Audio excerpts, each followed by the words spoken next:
Hey, I'm Josh Reimer, and I'm all for the sharing economy. Things like Airbnb are great ways for travelers to have more options and for hosts to earn more money. But like with anything, sometimes it can go terribly wrong. Here are 10 cases of Airbnb hosting disasters.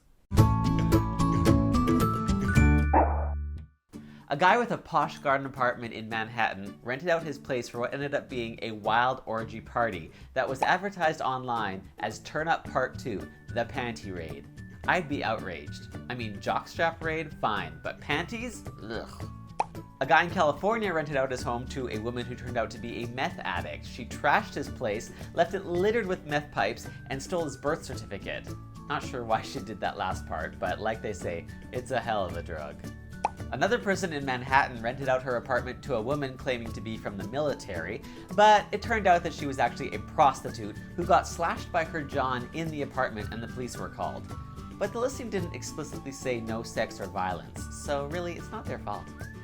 A woman in Palm Springs rented out her condo to a guest who refused to leave after requesting a refund on the second day of a 44-day stay. After staying put for 30 days, he claimed legal rights as a squatter and threatened to sue the owner. How's that for adding insult to injury? Airbnb started offering their host protection program after a woman in San Francisco came back home to find her place a total mess, valuables stolen, holes punched in doors, a weird yellowy substance all over the bathroom. I'd probably just move after that.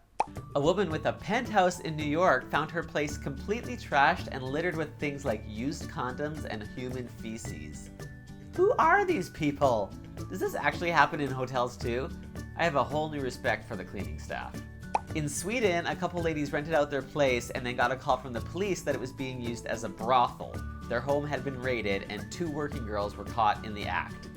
Do you just burn your sheets after that? I think so.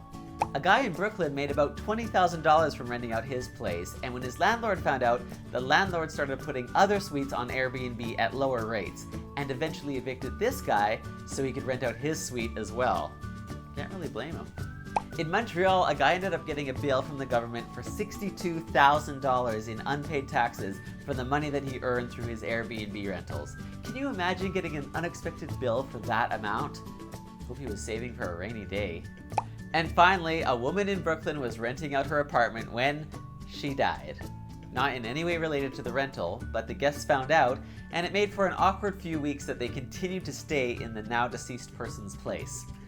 I wonder if they still left her a good review.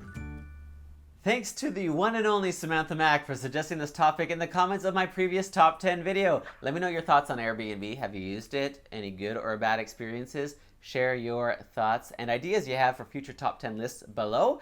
And I'll be back on Sunday with a vlog of how I spent Gunkles Day. It's a real thing and it's pretty cute.